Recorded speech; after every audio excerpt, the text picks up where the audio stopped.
NCPSL यानी national council for promotion of Sindhi language जी Sindhi kids यानी ॿारनि जे लाइ सुहिणी सौगात।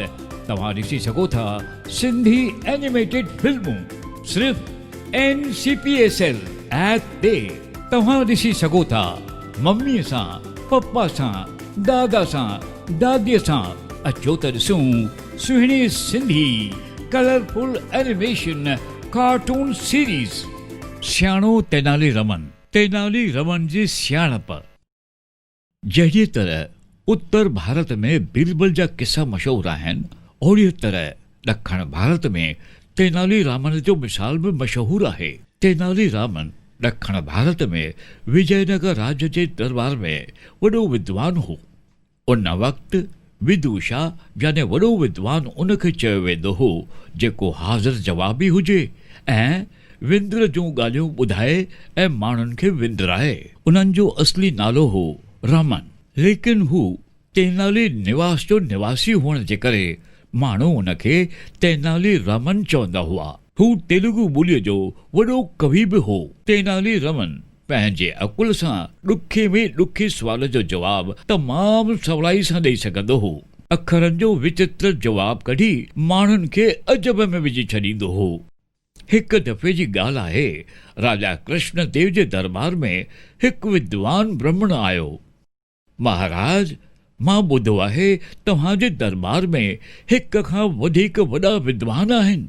महाराज चयो, हा, हीअ ॻाल्हि बिल्कुलु सच आहे त असांजे दरबार में हिक खां बि हिकु वॾो विद्वान आहे। असांखे पंहिंजे हेॾनि दरबारुनि जे अकुल ते वॾो फ़ख़ुरु आहे। ब्राह्मण चयो त ठीकु आहे, मां घणेई ॿोलियूं चवंदुसि। तव्हां पंहिंजे दरबारुनि खे चओ त हिन मां मूंखे ॿुधाए मुंहिंजी मातृ ॿोली कहिड़ी आहे। ब्राह्मण पहिरीं तेलुगु में चवणु शुरू कयो, पोइ पंजाबी, तमिल, कन्नड़, मलयालम, मराठी, हिंदी ऐं पोइ कोंकणी। सभिनी ॿोलियुनि ते हुन जो अधिकार हो। दिलि सां हू ईअं पियो ॻाल्हाए ॼण ईअं हुन जी ॿोली आहे हर ॿोली।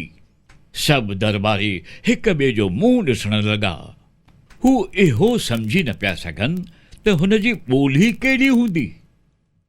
महाराज तेनाली रामन तरफ़ ॾिठो ऐं चयो, तेनाली रामन, तूं छा थो चवीं? तेनाली रामन चयो, महाराज, मुंहिंजो तव्हांखे प्रार्थना आहे, मूंखे कुझु वक़्तु ॾियो। मूंखे ब्राह्मण देवा जी सेवा करणु ॾियो। राजा चयो, ठीकु आहे। ब्राह्मण खे महिमान घर में रहायो वियो ऐं तेनाली रामन उन जी सेवा में लॻी वियो। हिकु ॾींहुं ब्राह्मण देव हिकु वण हेठां वेठो ऐं पूजा जी साधना में लॻी वियो। तॾहिं तेनाली रामन पेर छुअण जे बहाने हुन जे पेर में कंडो चुभी छॾियो। ब्राह्मण देव सूर में चिल्लाइण लॻो। मुंहं मां निकितो, अम्मा, अम्मा, अम्मा, अयो अम्मा, अम्मा।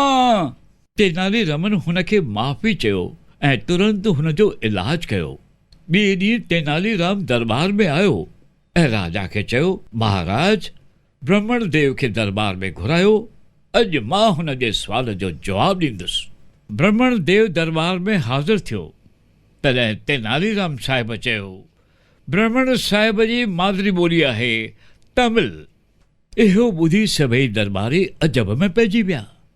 राजा जे चवण खां अॻु ब्राह्मण चवणु लॻो, वाह तेनाली रामन, तव्हां बिल्कुलु सही सुञातो, पर मां ॼाणणु थो चाहियां त तव्हां ही कीअं सुञातो। तेनाली रामन चयो, ब्राह्मण साहिब, जॾहिं तव्हांजे पेर में कंडो लॻो, तव्हां चवण लॻा, अम्मा, अम्मा, अम्मा, अम्मा, अम्मा। इन मां सम्झी वियुसि त तव्हांजी ॿोली तमिल आहे। छो जो जॾहिं माण्हू मुसीबत में हूंदो आहे, उन वक़्तु कंहिंजे चवण वक़्तु हुन जे मुंहं मां निकिरी वेंदी आहे संदसि माउ जी ॿोली। तेनाली रामन जो दर्द भरियो जवाबु ॿुधी ब्राह्मण प्रसन्न थी वियो। चयो, तेनाली रामन, तव्हांखे धन्य आहे। तव्हां सचमुच अकुलमंद आहियो। मां तव्हांजे जवाब मां ॾाढो ख़ुशि आहियां। वाह वाह थी वई। महाराज ऐं सभु दरबारी तेनालीरामन जी साराह करण लॻा।